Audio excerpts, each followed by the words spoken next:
Be intentional. Take action now. Welcome to the Humanscape podcast, where we help business leaders develop the cultural landscape for tomorrow's success. In a world that is wobbly, we're here to help you create a strong cultural foundation for your business. And it's all about bringing your values to life, elevating people to perform at their best, creating a strong strategic plan, and offering lifelong learning opportunities. Are you ready to bring work to life and life to work? We are. Let's talk.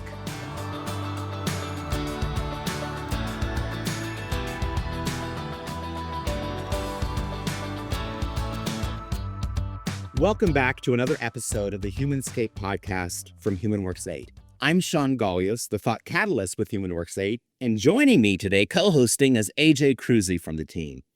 Today, we'll be talking with Dan Burnett, Director of Talent Development at QPS Employment Group, and digging into the people side of building a strong, values-driven organization, from living your core beliefs every day to creating learning and development experiences that truly support growth. We'll explore how intentional culture shapes both individuals as well as the whole company. Before we dive in, if you're new to Humanscape, our work at HumanWorks 8 is all about helping organizations bring culture and people strategies to life through values, leadership, and the moments to shape how people experience work. Conversations like today really show how this comes to life within an organization. Let's learn a little about Dan, AJ.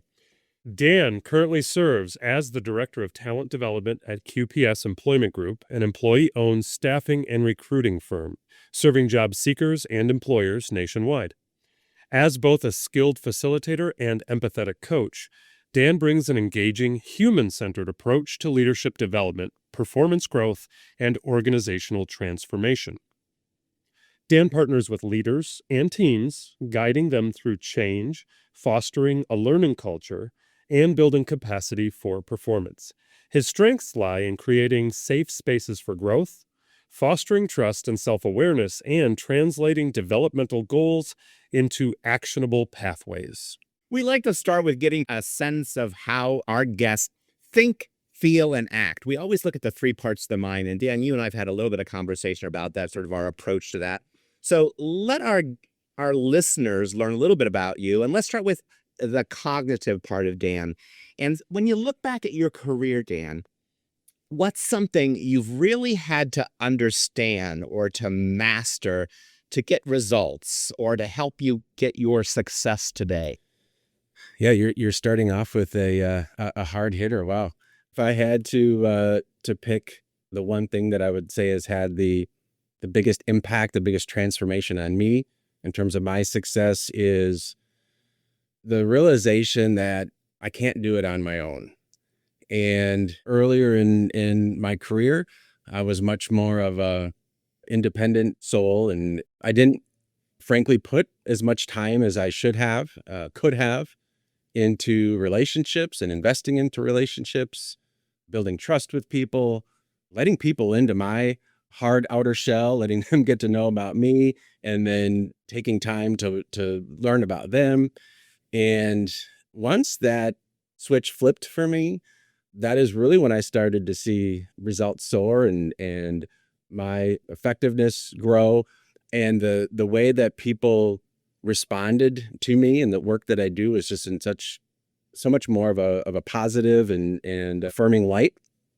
The takeaway from that, I think, is just the power of investing in relationships and knowing that we can't do it on our own. I totally agree with that. I always say that's something I think people leaders continually need to practice. I think it's a constant growth, and there are always new things you can learn in that relationship building, how to connect better with people in your organization or in life that way. I appreciate it too, especially considering your role and what you do there at QPS and that constant development of people. Shawn sort of started with the thinking side of you. I want to go to the feeling side of you, the personality side of you, Dan, learn a little bit about that.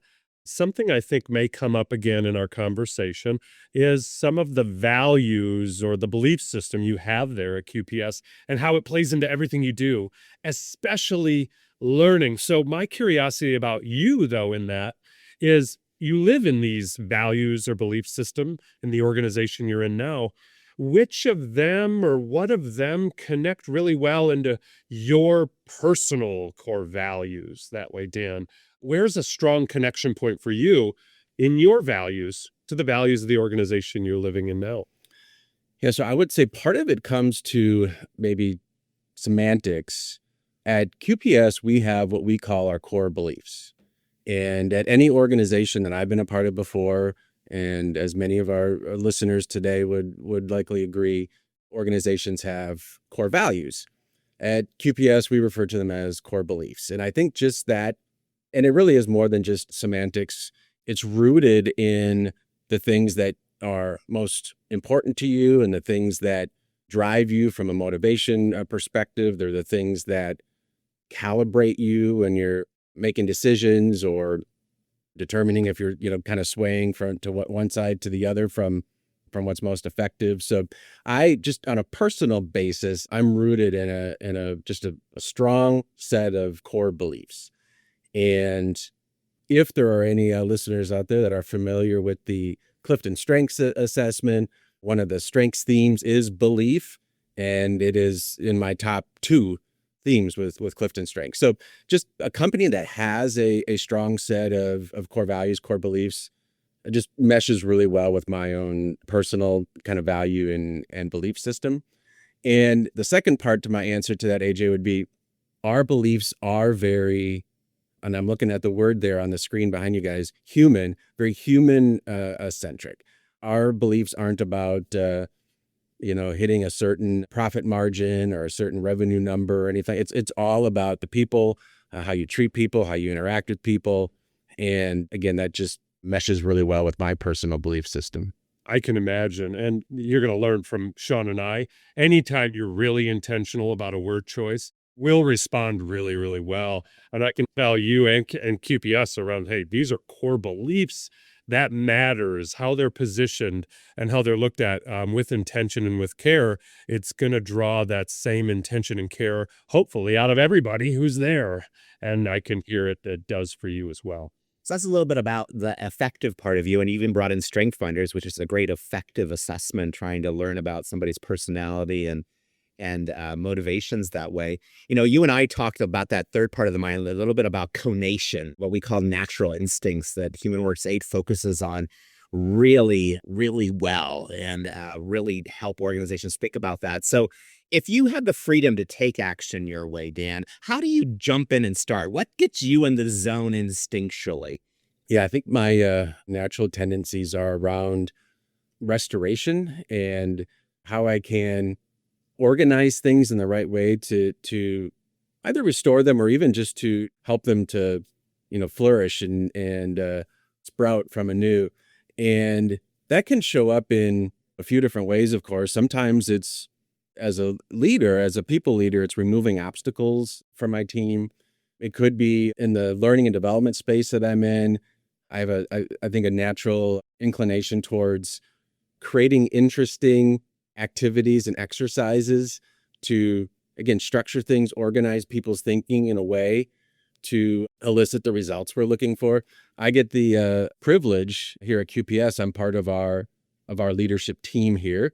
And over the course of the last number of years, our leadership meetings, we have quarterly leadership meetings, those have morphed from a update style of meeting, business updates, new business type of thing, into our leadership meetings really being about development. And I get to be a part of the organization and planning and facilitating of those meetings.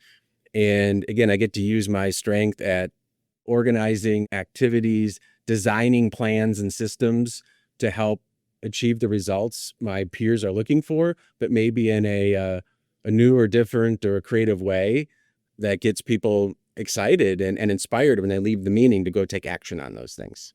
What we call sort of Kolbe's strength words when you talk about systemizing or organizing, and you use the word restore, 2 really powerful things that I do think in our limited time talking together, I see come out of you. And that's, I think, you at your best. I would say that way too. And I love to see that in action. Well, that's a little bit about you. So, in our initial conversations, Dan, Your whole beliefs. We are an organization, Human Works Aid too, that really starts in any cultural work or people work we do with organizations. It starts from that belief system. That's the foundation that we work from. And then from there, we like to build pathways to elevate different parts of the culture through what we call our 8 people touch points. And I want to talk about one of those people touch points a little later, leadership development. I know that's your passion, so we'll get to that. But I wanted to share those touch points and have you, is there another touch point that you bring out your beliefs or the beliefs are really reflected in how you approach that or the good work you're doing around that? So the 8 touch points, let's just think about them and see if one jumps out at you, Dan. We do a lot of work around talent discovery and optimization. We do a lot with strategy and planning, communication and teamwork, performance management, that leadership development, which we talked about, change and transition and belonging. And if you think about those 8 things from talent discovery to belonging, is there one at QPS where you say, we've been doing some great work to elevate culture, either through our beliefs or through other work we're doing around one of those 8 touch points? Does any one of those jump out at you, Dan? Yeah, the one that I wrote down here was around communication and teamwork. Oh, great. What's the good work you're doing? How are you approaching that from either your belief system or just in your learning or elevation of that in your culture, knowing communication and teamwork are really 2 critical touch points in an organization? Yeah, so a couple of things come to mind. One of our beliefs is family spirit. At QPS, our family spirit is we emphasize showing that in terms of how you have each other's back, in terms of how you celebrate each other's successes, and how a win for you is a win for me, and vice versa. So we're not trying to imply a family in a way that you would your family at home, but just that spirit of how, again, you can trust that I have your back and I can trust that you have mine, and I'm going to celebrate your successes. So that's the first thing that comes to mind. On the communication side, part of the role of my team, my learning development team, is internal communication. And we have what I believe is a relatively high bar on communication here at QPS. I believe spearheaded by the fact that we are an employee-owned company. And we believe it's incumbent upon us to be very transparent in our communication. And one of the ways we do that, one example I'll give you, is we have a monthly all-company call. And it's led by our CEO. And he'll go through an update on, we've got about 6 or 7 core areas in the company that we'll look at to kind of measure how we're doing, measure our, kind of a dashboard, if you will. And we'll go through each of those and talk about where are we seeing wins, where are we seeing missed opportunities, where are the headwinds and such. And just, again, being very open and candid about how we're doing from a performance perspective. And again, we believe that we owe that to our fellow co-owners, and is described, I'll say, in our beliefs, whether it's our collaboration belief or whether it's our high touch belief. There's sprinkles of the importance of communication in a few of our different beliefs. A couple things. I love the family spirit idea, and I love your explanation of it because, yeah, I've read those same things. Okay, to talk about family, but the way you talk about it, it's really those family support sort of things that happen in those kind of relationships. How do you carry those forward then into the organization? Because those are true and those are real kind of things, and they tie and connect people. But you used a phrase about QPS sets the bar, and I love that phrase. And so if you think about setting the bar or even raising the bar, are there any areas you focused on communication or teamwork that you're looking at to either look at setting the bar even differently moving forward to elevate culture around community, or things you're thinking about in those 2 areas? Yeah, I would say we are continuing to look for ways to improve our communication. And it's one of those areas where I feel like over the course of my career, communication is one of those things where you regularly hear the feedback that nobody told me. Was that communicated? And, you get a little defensive at times, like, oh my goodness, like there was 3 emails that came out on that. There was a post on the intranet site. Whenever you think you communicated enough, I don't know, communicate about 3 more times and maybe, and then maybe you're getting close to enough. So I think that's just a challenge to continue to put information out in front of employees multiple times, multiple different, formats or modalities. And more specifically, as an example to your question, Shawn, is those monthly meetings that I mentioned that we're having, those all company meetings. Our CEO and I, we are regularly talking about ways to freshen those up and to keep those relevant and to keep our attendance levels high. And one of the things that we've been focusing on more recently is to make sure that a smaller percentage of the talking on those calls is coming from our CEO. And we'll often have guests on those calls. And it's really fun and it's development, frankly, when you have an individual contributor who, normally wouldn't have that scope of responsibility or that audience, who's now on a call with 250 people and is sharing an example or a story or a success, whatever it may be. And so getting more of hearing from your peers type of approach to those monthly calls. And I bet that also helps from a sense of belonging. If everybody feels heard or has an opportunity to share or to be highlighted that way, Dan, and I see you nodding, and I love that. And what I like to do when organizations are trying things and really thinking intentionally about that is really tying it back to how does that impact a lot of different touch points. You may talk about communication, but there's elements of that that really help elsewhere as far as a cultural perspective that way. And I think you're hitting the mark that way. A phrase we use here in our team is single source of truth. I was just laughing and just listening along with you saying, I love that you're getting everybody together. And sometimes you have to use technology to bring people into a digital room. And just from talking before we got started, it sounds like once a year, you even bring everyone together in person, which is to me amazing because it gives one audience a single source of truth for the message they're getting. I know at home, when I need everybody in my little itty bitty family to be on the same page, cliche family meeting, we're doing this, we're all going to get together and we're going to talk about the thing that's important. So I applaud that. One of the most undervalued, underappreciated tools that you have in your home, AJ, is that dinner table, and getting everybody around it is key. What I like about that thought, Dan, thanks for sharing, is that if people treated Zoom calls more like you're just sitting at the dinner table and talking with each other, could that elevate what's even happening on them? I mean, I know it's hard, but I like that image. I work from images a lot, and there's something around, okay, this is not a Zoom call. We're just sitting around a dinner table and we're going to work this out, talk this through, brainstorm, whatever the idea. And you don't get to look into your phone while we're talking. Exactly. You have to be on camera. You have to be here. Be present. Be here. I like so, that. Good. That communication moment is a really critical moment. But I want to get into what you do on a day in, day out basis, Dan. I want to get into the touch point around leadership development and talk with you a little bit about that. Your role is so focused there. And a belief we have around that is it can't be just something that is periodical. And I heard that in what you were talking about earlier when you shared that moment around, what do leadership meetings become? They've really come a development opportunity. That's what they've become. We have this framework idea that we apply to a lot of different areas. We call it 365. Every single day is a learning opportunity, a learning moment. So I want to talk about one of the biggest challenges around leadership development, and that is, how do you show up in a way with leadership development, work with people in a way that helps it transition from some one-time event or an occasional event into that 365, a moment a day, an opportunity a day for learning. So just tell us your approach and how you bring that into the team at QPS. I do have to acknowledge that I'm fortunate. I have a CEO here who often says development at QPS isn't just a department. And so right from the top, we get that example that learning, growth, development, it's a team sport. It's something that we all need to get involved in. So I think that's part of the key to the success there.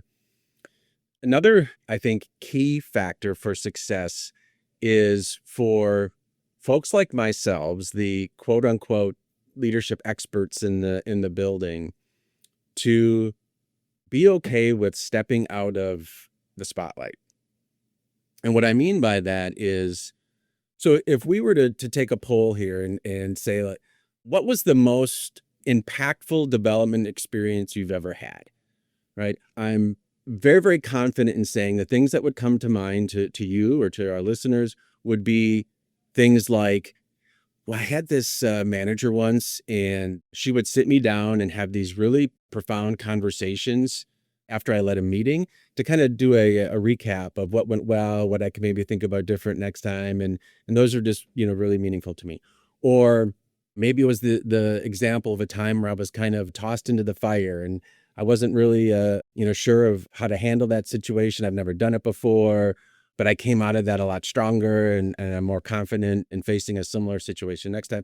My point being, I've asked that question to hundreds and hundreds of people over my career. No one has ever said that their most valuable development experience was sitting in a conference room in a class where Dan was talking to me about the best steps to take during change management, right?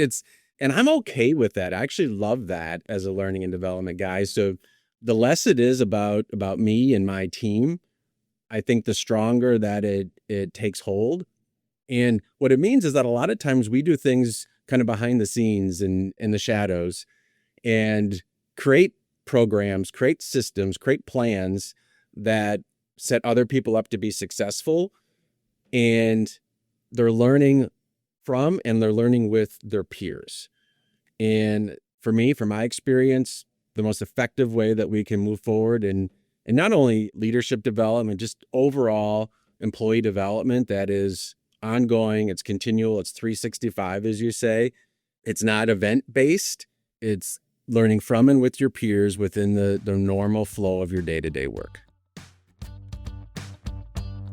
You heard us talk about the cognitive part of the mind in today's 3 parts of the mind segment earlier in this episode.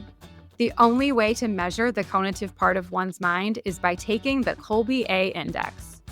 The Kolbe A isn't about personality or intelligence. It's about you in the zone, you adding your best value, you at your most creative, how you get things done when you're free to be yourself. At HumanWorks 8, we use the Kolbe A as the foundation to our talent optimization work with clients to help individuals and teams get the right people in the right role, build confidence, strengthen relationships, and improve performance. Want to know your unique result? Take the Kolbe A index and uncover how your mind naturally works for your best performance. Visit humanworks8.com/Kolbe, Kolbe, to learn more. I think that resonates with anybody who just looks at reality and answers your question, which is a great one. What were some of your greatest developmental moments? And it's hard to let go, I think. You mentioned that, getting out of the spotlight, letting go.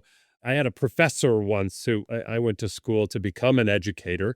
And so the phrase they repeated over and over and over was, you don't want to be a sage on the stage, you want to be a guide on the side. And that was a cute rhyme, but it was a similar lesson of saying, if you're focused on the person and their development, it isn't about how well you can say it. It's not about how beautifully you can design a program or a curriculum.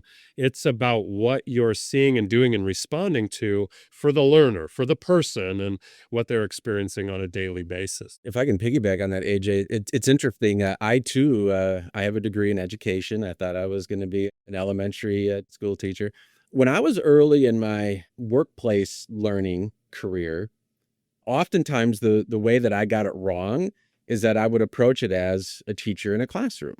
And it's kind of almost authoritarian, right? It's like I have some wisdom to send forth. And what I've noticed as well over my career is that people who are newer to this field, or even if you're not doing it regularly, if you kind of ad hoc have the opportunity to lead a call or lead a training session or something, people tend to just by default, probably because that's what they experienced in their schooling, they default to that teacher style of education. Again, I'm in front of a room. I've got some wisdom to share. And, oh, by the way, I have 12 things on my list and I'm going to get through all 12 things come heck or high water. And That's just not what works today. It's not effective. Yeah, it reminds me of, that the 70-20-10 sort of rule about learning, and what 10% of what you remember and what works for you is going to come from that sort of formalized instruction. But I agree with you. One thing you said about that, the default that people have, I want to touch on that just a little bit. I agree completely. I think people do default into the educational setting when they're being told, hey, you're learning something here formally. That's, to me, a hurdle also for managers, leaders, and people leaders to sort of work with when they're engaging their team, when they're engaging a team member and looking for those learning opportunities. That team member might be defaulting back into, I've taught that, I haven't learned that. And you sort of have to get them into the classroom of real life a little bit. So I don't know if there's anything you're doing that really excites you about that classroom of real life and what you're able to do around planning system programs at QPS. I just want to ask you that question. What's got you excited right now about how you're helping people leaders help you and work together developing the team there? It's interesting, 5 years ago when, I don't know if you heard of this thing called COVID that happened in the world. Believe it or not, 5 years ago, what we're doing right now was foreign here at QPS. We have a very in-person, in the office type of culture, and we didn't do a lot of virtual meetings and things like that, and that started to shift almost literally overnight. And when we first started doing training sessions, over a call like this, the reaction, the response from our learners, from our employees was understandably a bit more reserved and timid, right? And you wouldn't have a lot of people speaking up. Chat was quiet, cameras were off. And fast forward now 5 years, it is not at all uncommon for us to be hosting a training call and a question to pop up in chat, and I don't even have to answer it, or the guys on my team, they don't even have to answer it. They're getting the answers from their peers in chat. They're taking responsibility or accountability for their peers' learning. And we now have teams coming to us and saying, hey, we want to have a call. Can you help us? We know that we own it. It's our subject matter, and we're the experts in it. But can you just help us, whether it's with logistics or just thinking about interesting, thought-provoking ways to introduce a topic? Maybe it's, with a slide deck or a job aid or something like that. But people are coming to us and asking to be able to get on the learning calendar, if you will. So that's been a really exciting development over the last few years, and I would say a hallmark of our learning culture today. Congratulations. You've got customers lined up outside the store as far as that goes. I'm not sure every learning and development team feels that same way, Dan. So that's a huge accomplishment. Well, thank you. And it does come with a bit of a something to keep an eye on, is that you do have to be careful then that not everything is a training. All right. So sometimes it's just really important information that needs to be communicated. Sometimes we need to lay out certain expectations to employees and what they're going to be held accountable to. For a little bit there, we maybe became the victims of our own success there, and we had to kind of temper expectations on that. And not everything is a training, but again, I will definitely take that over the alternative. I hear you saying good problem. That's a good problem to have to decipher and sort of decide on how to best support the team asking for some additional support or some learning and development support. There could also be moments that are a little tougher, and thinking about those moments around leadership development, team member development, I want to talk about one of those tougher moments, one that we've heard about from our clients and interacting in our network, and that's when team members need to be held accountable around failing to live up to those core beliefs in the organization. Those moments when feedback's needed, maybe critical feedback's needed. I don't know if anyone's coming to you eager for that one. They may be, and that would be a great story. But let's talk about those tougher moments that leaders have to be ready for within an organization. How do you make sure that things like critical feedback stay grounded well in your belief system and that leaders are ready for those critical moments when they arise? Because you just can't schedule those. Our former CEO, now retired, one of our original founders of the company, he was the beliefs guy, right? Like he was the one you could count on to sprinkle it into every conversation. He was the one that would send an email. And I remember when I was new to QPS, I had never seen this from a CEO before. Imagine an email from a CEO that has like, certain words that were in larger font and, even in like colors and things like that. Those were the actual words. As he was putting those words in emails, he would bold them and color them and highlight them and all those kinds of things. And he believes very strongly, and I agree, by the way, that beliefs education starts really during the hiring and interviewing process. In my world, my area of responsibility is more on the onboarding side after an employee starts. And covering values, covering beliefs with a new employee, that can be hard. It feels kind of awkward or hollow to say, hey, these are our 6 things that are really important to us. Because it's really the proof is going to be in the pudding over the coming weeks and months. Are we really living out those things? And so anyway, a few years ago, before this CEO had retired, he gave me some feedback. And the way that this worked is we were asked to record our training with our new hires. And we do a week-long new hire training program. And it's virtual, it's on calls. There's a couple of sessions a day for their first week. We recorded every single one. And then just like a quarterback sitting down with their coach, he and I watched every minute of every recording. Just the 2 of us in a room. And he had feedback. And most of his feedback, by the way, was on culture and beliefs related topics. His feedback wasn't, hey, why did you have him hit the button in that order in the system or whatever. It was all about how we talked about our culture and our beliefs.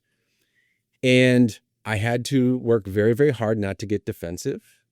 It meant I was hearing feedback about my team. And I had to exercise every muscle I had to remind myself that this is information and it's not my job right now to determine if the feedback I'm getting is correct. My only job is to figure out what I can learn from it. And in the moment, it was one of the more challenging things that I've been a part of from a feedback perspective. But looking back on it now, I am so grateful for having gone through that. It was one of the most, you talk about what's the greatest development experience of your career. That's right up in the top list for me. And it totally shaped the way that I look at feedback and having those hard conversations. So kind of getting back to the original premise of your question, AJ, it's your beliefs or your values. Those are real easy when things are going well. It's really fun and really easy when people are demonstrating them and people are getting along and the revenue's looking good and profits looking good. Like all of it is easy. And we have a executive team here that believes that it is just as important to use those beliefs, those values, to hold people accountable for the times that they're not demonstrating the beliefs. And you could argue if we have a belief of, we do have a belief of family spirit, as we've mentioned, right? So, gosh, if somebody is celebrating a milestone in their life, they've gotten married, they're having their first child, they've completed an advanced degree, and we're going to celebrate that. And we think that's an example of family spirit. Yes, great.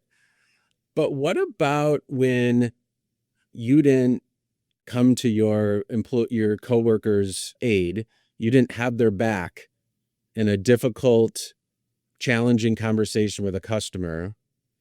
And is that the way you would have handled it with someone that you would consider someone that's close to you that you would want to treat with family spirit? So again, I think it's reinforcing them when you're not demonstrating them as often and profusely as the times when you are demonstrating them. And Dan, something you started with and something we called out early on about setting the bar, that to me is what comes back, what you're bringing back around. The stronger you set, the clearer that bar is, starting from, I like how you said, hey, teaching belief starts in the interview. You may not even be part of our team, but if you're interacting with us, you're learning about our belief system. There it is. We're setting the bar right up front before we've even got an offer on the table. You're learning our beliefs and we're setting that bar and then holding that bar. It's great to have a leadership team who's willing to demonstrate, model, and be that, to give confidence back to the team. And that's the word I thought of is, how could I be confident in knowing it's okay to celebrate these when they're wins and call them out and talk about them when we miss them, when we fall below that bar. You come from a place, and I think more leaders need to do it from a place of important stories and how stories are teaching lessons. It's a belief I feel is really, really important. And I think sometimes organizations don't do that enough. I feel that from you and I hear that from you. And I think I want our listeners to recognize that. Tell those important stories. Those are really critical. Is there anything, that's in your headlights that you see ahead? Is there a topic? Is there a capability? Is there a focus ahead at QPS in the learning and development area that's on your mind? You may not have solved it yet, but you're thinking well about it at this point. Yeah, so a couple of things that come to mind. And the first, you could probably guess, this is probably the answer that most are giving nowadays, is AI. And we're trying to figure that out here, just like many organizations are. And how do you balance, leveraging AI and creating efficiencies while also not, staying true to your beliefs? And for example, one of our beliefs is high touch, which is really about the experience that you're giving others, going above and beyond, those types of feelings. So, in a situation where, there's maybe more automation, or imagine a world where a candidate is interacting with an AI recruiter, literally a virtual recruiter, right? How do we still stay true to this idea of high touch and going above and beyond? And so that's all part of what we're, have our eye on and figuring out. The other thing, and this is the one that is not new. I've been in the learning and development space for almost 25 years now. And I don't know that this has ever not been in the top 3 or top 5 things that are suggested that companies keep an eye on, on an annual basis. The managerial skills and the people skills within and management skills. So employees today in the workforce, they're looking for opportunities to upskill. They're looking for opportunities to learn and grow. And, organizations need to figure out how to cater to that need. It's one of the things that will keep an employee at an organization. It's one of the things that can be a driver and whether they're looking for opportunities elsewhere. And regardless of what year we're in, regardless of where we are with artificial intelligence, management skills and the human side of those management skills is ever critical. And so I would just encourage people to make sure that they're investing in their people, invest in your managers. No more valuable thing you could do, in my opinion, than invest in your managers. I applaud and second the motion is what I would say as far as that goes. You started with AI, you brought it back to people. That's what it's all about. They're going to go hand in hand. Maybe we haven't figured out exactly how, but I believe there will always be both components that way. Dan, it's been a great conversation. I want to thank you for joining us. And I want to end with some highlights. I like to pull out 2, 3, 4 things that jumped out at me that we talked about today that I just want to sort of put a star on for listeners and for all of us. And we started, around your beliefs. And one that we started with was family spirit. And I like how it made me think about the whole idea of what are those characteristics, what are those actions that strong families take, and how do you bring those alive in a workplace? Not saying we're our family, but there are strong sort of things. And you kept talking about celebration and having one's back. Those were 2 themes I heard over and over that came through. And And I think those are really critical to think about. I bet there are others, and that could be a good brainstorm for any organization to think about what are those characteristics from those strong relationships that we need to elevate or bring to life in the organization. I think you're doing that at QPS around that. Another one that jumped out at me was this idea, and listen to this, listeners, development is not a department. All right. I love that idea. And that may be scary for some, learning and development leaders to say out loud, but I think it's really, really true.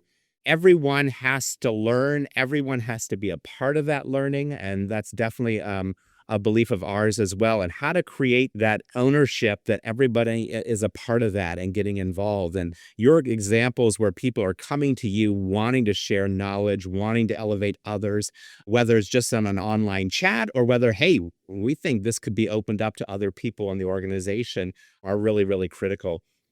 And then the last thing, I just wanted the intentionality that you talk about the beliefs from using them through new hires. You mentioned, it didn't go into detail, but it jumped out at me. You say, hey, we have a week-long kind of onboarding or a way to bring people into our environment.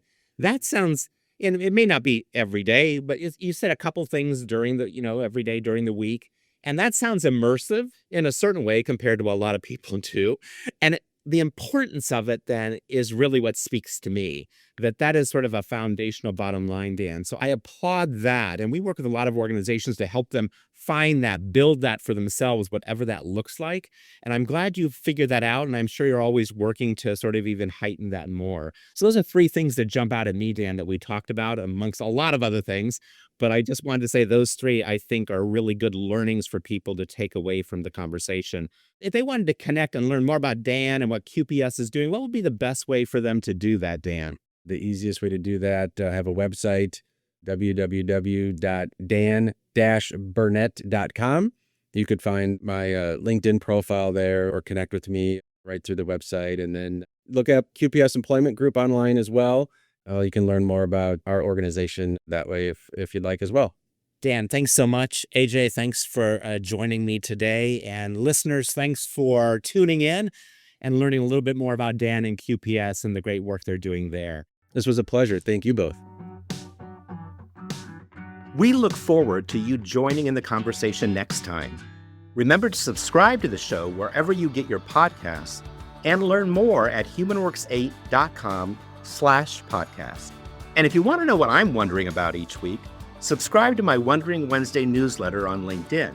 Reach out to us if you need a partner to navigate your humanscape or a speaker from our team who will inspire your people and challenge your leadership.